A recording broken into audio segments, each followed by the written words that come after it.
Hello everyone, అందరూ ఎలా ఉన్నారు? Welcome back to my channel. మీరు కనుక నా ఛానల్ని సబ్స్క్రైబ్ చేసుకున్నట్లయితే ఇప్పుడే వెళ్ళి సబ్స్క్రైబ్ చేసుకోండి. బెల్ ఐకాన్ని కూడా క్లిక్ చేయండి. అప్పుడే నేను వీడియో పోస్ట్ చేసినప్పుడల్లా మీకు నోటిఫికేషన్స్ అయితే వస్తాయి.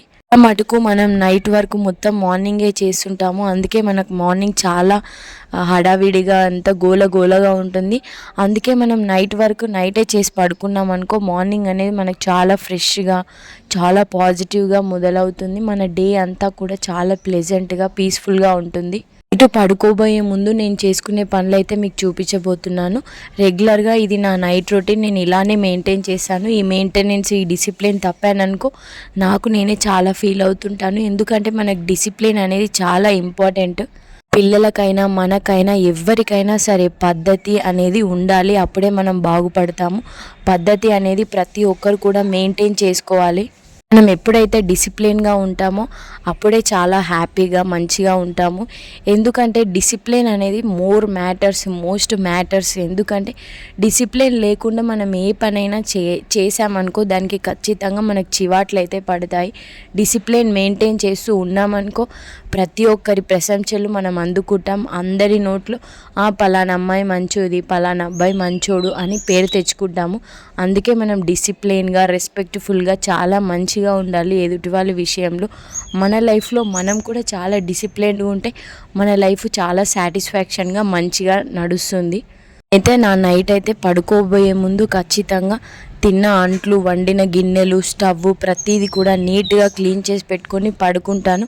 మార్నింగ్ లేచినప్పుడు అయితే నాకు చాలా హ్యాపీగా అనిపిస్తుంది. ఎందుకంటే నేనే క్లీన్ చేసి పెట్టుకున్నాను కదా, క్లీనింగ్లో అంత సాటిస్ఫాక్షన్ ఉంటుంది. మరి మనకి ఎందులో కూడా అంత సాటిస్ఫాక్షన్ అనిపించదు.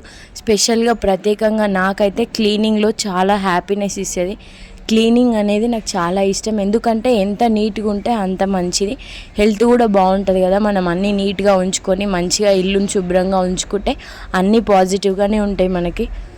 ఎవ్రీడే, ఎవ్రీ నైట్ నేను ఇదే పని చేస్తాను. ఖచ్చితంగా నైట్ టైం 100% అన్నీ క్లీన్ చేసుకొని పడుకుంటాను.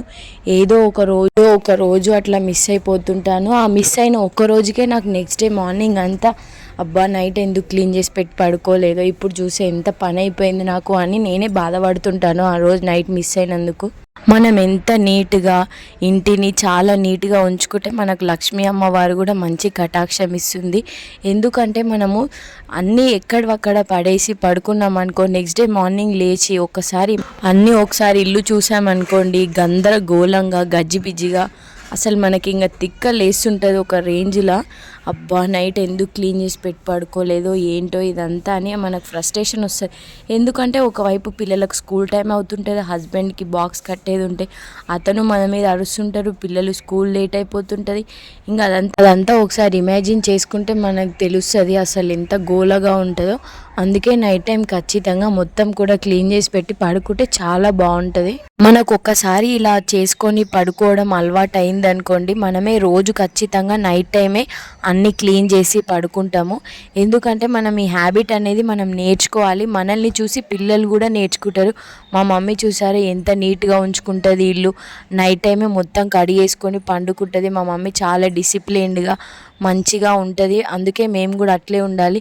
ఏదైనా చిన్న మిస్టేక్ అయినా మా మమ్మీ సహించదు. మేము అట్లా ఉండొద్దు, మమ్మీలాగా డిసిప్లిన్డ్గా ఉండాలని చెప్పి మనల్ని చూసి మన పిల్లలు కూడా నేర్చుకుంటారు.